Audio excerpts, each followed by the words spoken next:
Hello, welcome to Libra Philippines. So, ito yung reading natin for Libra, Sun, Moon, Rising, Venus, Jupiter, Libra.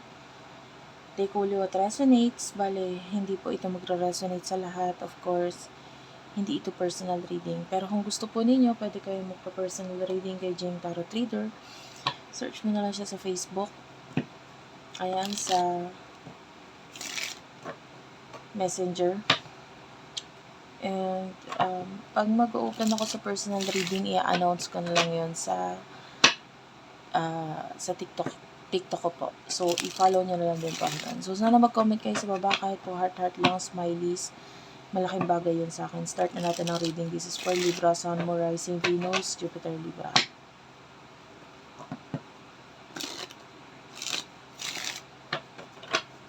Bali, itong itim gagamitin ko sa'yo na deck. Tapos mamaya yung pink, yung para sa person mo. Okay? So, pwede ka makarelate, pwedeng hindi. Pwedeng hindi 100%. Bala ka na lang ilagay ang sarili mo sa sitwasyon. Or, pwedeng magkabaliktad-baliktad ang roles. Okay, pwede mangyari yun, ha?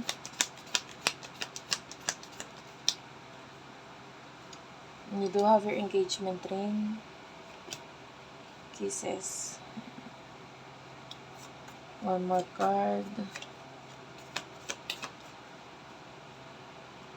You do have here hand of cards. Okay.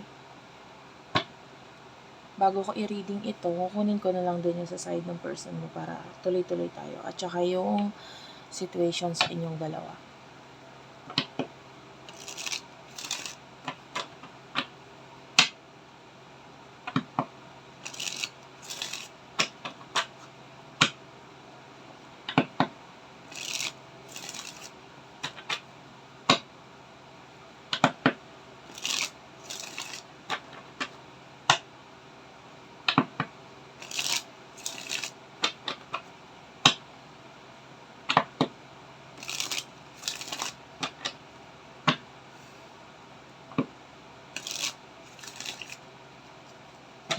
For the sign of Libra. Sun, Moon, Rising, Venus, Jupiter, Libra.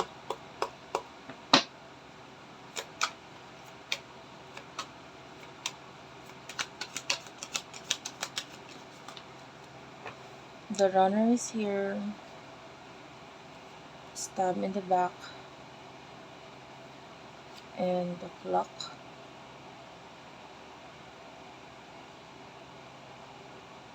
Okay. Situation sa inyong dalawa. Last na to, tapos sisimulan ko na yung reading. Gusto ko lang kasi tuloy-tuloy. Okay. Sana makarelate kayo. Okay, you do have your stay optimistic about your love life. This is at the bottom of the deck. And make the effort. Engagement. Nakikita natin dito that pinapalagan mo yung sarili mo actually with the engagement ring. This is you. No? You see yourself as the ring. You see yourself as the diamond ring. You know? And alam mo naman kung ano ang halaga or ang presyo ng diamond ring. Hindi siya basta-basta. And you see yourself as that. You see yourself na parang maybe you are rare. Diba? Nakikita mo, hindi, rare akong tao. Bihira lang yung ganito. Of course, meron tayong kanya-kanya na nating uniqueness, pero might be ikaw, natutunan mong makita yung value mo, yung halaga mo sa mundo. Diba? And maybe with the kisses, you have learned to love yourself. You have learned to, love this person. I'm feeling a past person na pwedeng maybe in the past sinaktan ka or nasaktan ka sa mga ginawa niya. Maybe may mga pag-iwas, paglayo siyang ginawa sa'yo because this person is the runner. Yeah? And maaaring nasaktan ka nang matagal. You do have your clock. So matagal na connection to, matagal na separation, maaaring ganun. Or matagal na paglayo, pag-iwas na itong taong ito. Minahal mo pa rin siya despite of that pagtakbo or paglayo na ginagawa. And nakikita natin with the hand of cards that you are taking the risk. No? Nagtitake ka ng risk. Currently, you're being strategic. Hindi ka basta-basta nagmamadali. The way I see this is that tinitignan mo muna kung ano yung mga magiging actions ng mga tao sa paligid mo. And some of you, this could be a special connection. Could be a soulmate connection. Malaki ang energy or malakas ang energy dito. And actually, nakikita natin dito, the runner is making the effort or will make the effort. Siya yung gagawa ng effort ngayon. And yun yung mga effort na kailangan niya talagang gawin in order for this engagement to happen. So, yung engagement, and dalawang beses nagpakita yung engagement, it's like a deeper level of commitment sa inyo nitong taong to. And I feel like this person wants to have a deeper level of commitment with you. Okay? The butterfly is here. So, ayan. Meron pa tayo ditong ascending. And the chaser. I feel like this person gusto niyang magkaroon ng deeper level of commitment sa inyo. Marami siyang natutunan. Marami siyang the butterfly is like, alam mo yung butterfly na literal nakawala sa cocoon, nagkaroon ng sariling healing, growth. Ito yung nangyari dito sa person na ito. Anyway, ano yung mga emotions ninyo nitong taong ito sa isa't isa?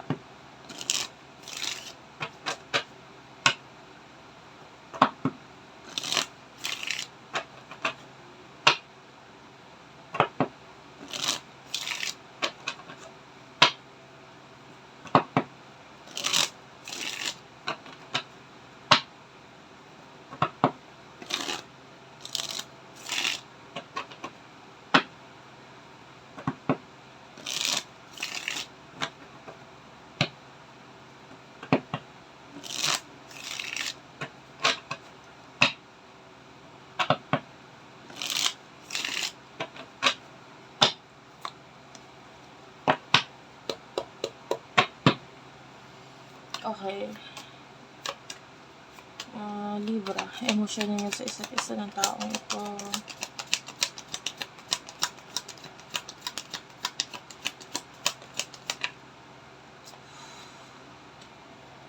Sunglasses, separation, the Grim Reaper, coffee cup, and healthy choices. Okay. Abundance is at the bottom of the deck.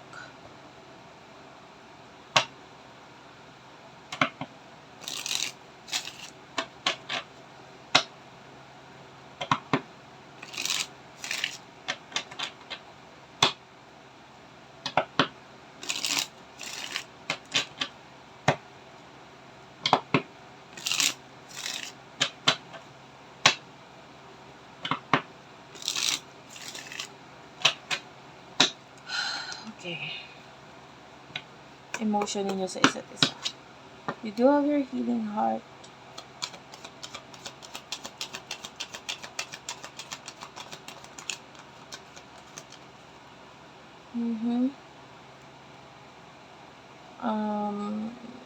Coffin. Hammer. Date and not enough. Boat is at the bottom of the deck.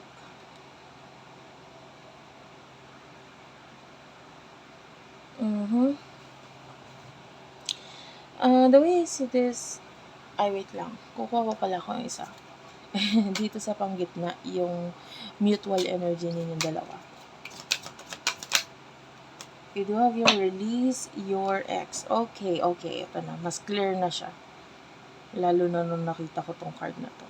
Kasi actually, nung una medyo there's this separate emotions sa inyo, no? may kanya-kanya kayong pinatutungkulan, hindi itong connection na ito. The way I say this, there's something na, the coffee cup, something is brewing here dito sa connection na ito.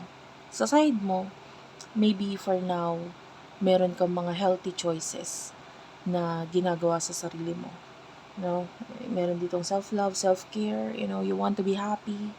So, kailangan mong gumawa ng mga choices na makakapagpasaya sa'yo. And I can see na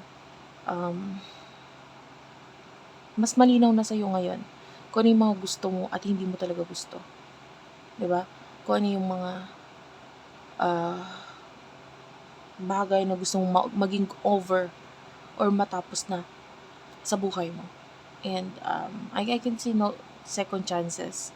So, if ever there's kind of like a situation na parang nag-end or nag-end sa'yo ngayon, I don't see this as a connection na parang may second chance or what, dahil ito nakalagay dito, no second chances, grow and transform your life. So you're trying to transform your life. You're trying to tanggalin ang focus dito sa person na to whatsoever. And you do have here getting to know each other. So yung iba sa inyo, maybe you do have someone else. This is like yung nangyayari or ginagawa mo with another person. So pagdating sa person na ito, nakakonect mo dito, pwedeng I can see heartbreak. I can see a lot of heartbreak. Nasasaktan siya. Because I can see toxic situation sa buhay niya ngayon. And itong toxic situation na ito ang magbibigay sa kanya ng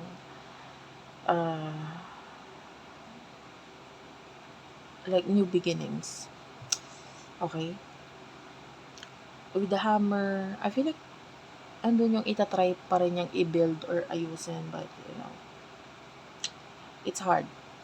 There's a lot of jealousy, there's a lot of drama, a lot of fear, a lot of ego na namumuo dito. And fixing this is not possible. Okay, hindi siya posible. And maybe it has something to do sa connection niya with the boss, or maybe connection niya with another person. I can see date, so might be that's a new person.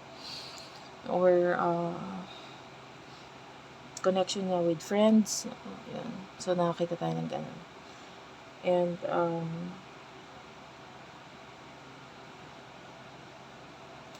the release your ex is this is the energy of releasing something sa mga kanya-kanya ninyong buhay. Ang mga tinatapos, ini-end, inaayos, and kung ano yung mga hindi para sa inyo, hindi para sa inyo, parang ganun. And that is what is happening here. Anyway, let's move on to your future. This is for your future.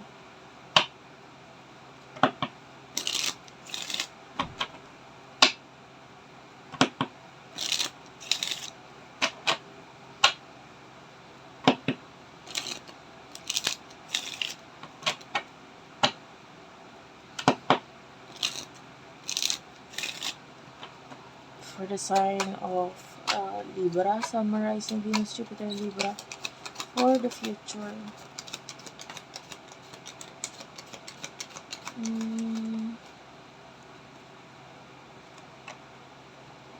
Talking is here. Coffee cup. Not today. Love and I like you. The golden mirror is here.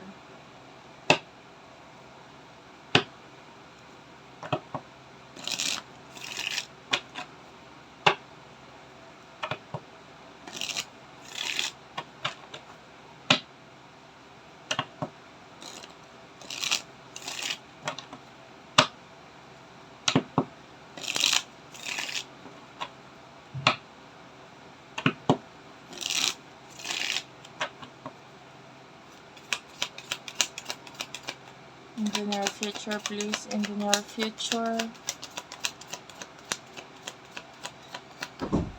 For the sign of Libra, Sun, Rising, Venus, Jupiter, Libra.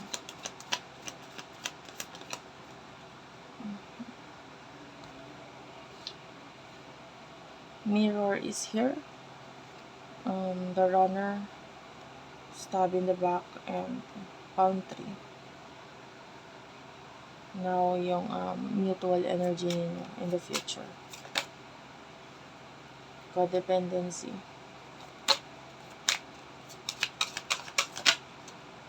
Wedding is here. Religious factors is at the bottom of the deck. Tapos meron tayo dito religious factors. The way I say this, dito muna tayo sa side mo. Wait lang, guys. Okay. Dito, wait lang. Medyo inaayos ko lang ang aking camera. Ayan. Dito sa side mo, nakakita tayo dito ng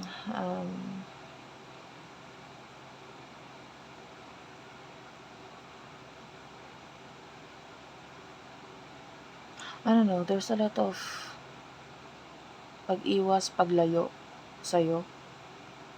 Because you are in pain nasasaktan ka. So, nakikita natin yung tendency na umiwas ka, lumayo ka. Hindi lang sa taong to but maybe sa mga tao sa paligid mo. Okay? With the palm tree, you will try your best na ground yourself, focus stability mo, focus on your finances.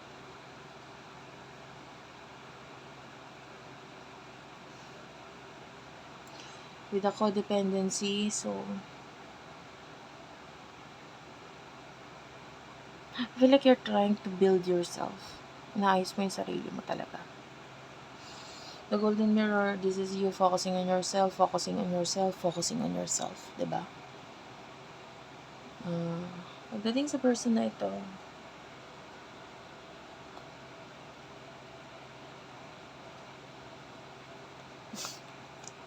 could be dealing with the twin flame. Actually, dito kanina sa part na ito, medyo nalito ako. I thought, kaya ito yung card na nakita ko, ay ito ang card na pinol ko or kinuha ko. Kasi, nawala sa loob ko that ikaw nga pala ay black. Nasa black side ka. But then, ang nakuha kong card is the pink one. Now, this could be a twin flame. Alam mo bakit? Kasi parehong energy na ramdaman ko kaya ako nagawa yun. Kaya nangyari yun. Parang ganun. Kasi see this, you do have your knot today and the golden mirror. Okay? So, nagets mo? Nandito rin si golden mirror. So, anyway, yung sinabi ko, kinuha ko yung pink card, golden mirror, ganun din naman ang message. Dahil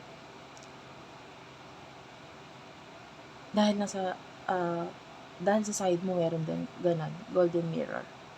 Okay? Anyway, so you're focusing on yourself, you will focus on yourself. Nakikita natin yung pag-iwas mo dito. Not today is you na maybe you're putting boundaries or I see this as a healthy boundaries.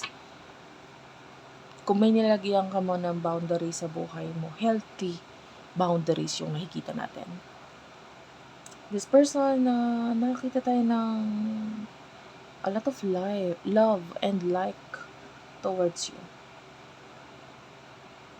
Okay? And,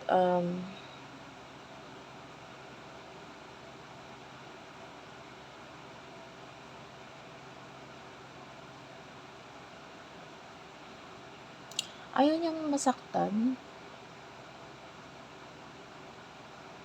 sa mga maririnig niya. Maybe sa'yo or sa ibang tao. So, in the future, may pag-iwas dito sa pag-uusap or conversation na makakasakit para sa kanya. So, if this is you na alam mong masasaktan mo itong person ito sa pakikipag-usap sa kanya, this is your person na iiwas siya kasi ayaw niya masaktan sa mga sasabihin mo. Pero kung alam mo na hindi naman kayo ganun or wala sa connection ninyo na magkakasakitan kayo sa salita, iba yon. That's another person na tinutukoy dito na pwedeng iiwasan niya ang pakikipag-usap, pakikipag-communicate dahil ayaw niyang masaktan. Then you do have your coffee cup. So this is actually conversation and also with the talking. So kung hindi ikaw yon, okay, kung hindi ikaw yon yung iiwasan dahil uh, magkakasakitan, maaaring ikaw yung kakausapin dahil gusto ng kaliwanagan. Okay? Gusto maayos. And yeah, romantic feelings is here. The way I see this, you need to let go of something. You need to let go of the issues here para maayos kung ano man yung mga dapat ayusin dito. Okay? So thank you for watching. I love you all and bye-bye.